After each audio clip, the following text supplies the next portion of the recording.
সারাদিন রোজা রাখার পরে দারুণ স্বাদের একটা সজিনা আলু দিয়ে রুই মাছের ঝোল করেছিলাম, সেটাই আপনাদের মাঝে শেয়ার করলাম। আসসালামু আলাইকুম। রমজান সবার জন্য বয়ে আনুক অনাবিল আত্মসিদ্ধি ও শান্তি। সবাই রমজানে বেশি বেশি করে আল্লাহর ইবাদত করি। এই রান্নাটার জন্য এখানে আমি রুই মাছ নিয়েছি, যে কোনো বড় মাছ দিয়েই রান্না করা যাবে।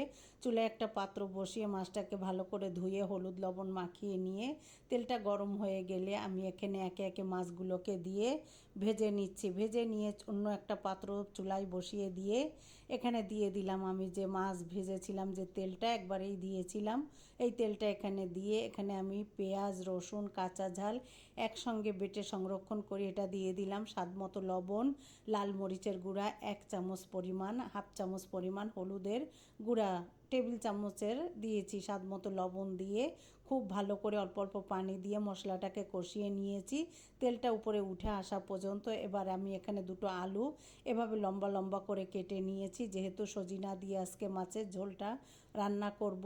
আর আমি সব সময় চেষ্টা করি কিন্তু খুব অল্প মশলায় রান্না করার।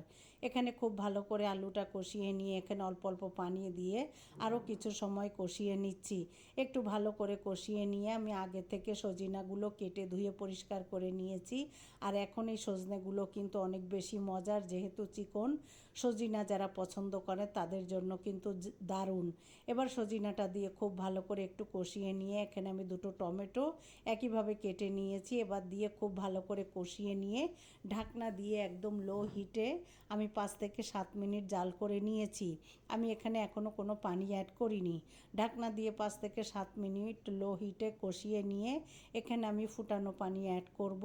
ফুটানো গরম পানিটা দিলে তরকারিটা দেখতে যেমন সুন্দর হয়, খেতেও অনেক স্বাদের হয়।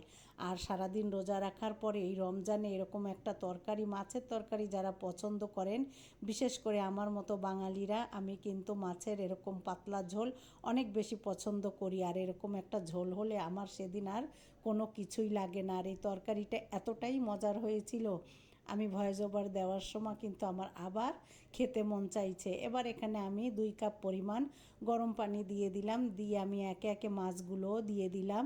আমার পরিবারের সদস্য অনুযায়ী এখানে আমি মাছগুলো নিয়েছি। আর যেহেতু তরকারি রান্না করব, মাছগুলো কিন্তু খুব হালকা আমি ভেজে নিয়েছি।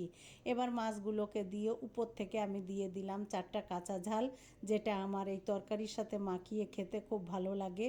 আমি আস্ত ঝালটা এভাবে দিয়ে দিলাম, দিয়ে ঢাকনা দিয়ে আমি জাল করে নিব একদম মিডিয়াম হিটে 10 থেকে 15 মিনিট। যেহেতু আমি আজকে ঝোলের তরকারি রান্না করব, ঢাকনা দিয়ে 10 থেকে 15 মিনিট রান্না করার পরে ঢাকনাটা তুলে মাশাআল্লাহ আমার তরকারিটা কতটা লোভনীয় হয়েছে আর খেতে কেমন স্বাদের হবে এটা তো আপনারা দেখেই বুঝতে পারছেন। আর সজিনা যারা পছন্দ করেন এভাবে রান্না করে খেয়ে দেখবেন।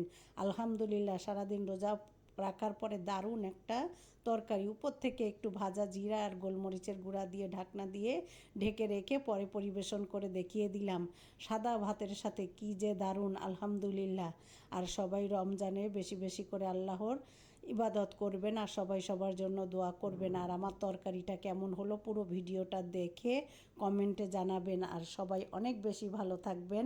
আসসালামু আলাইকুম।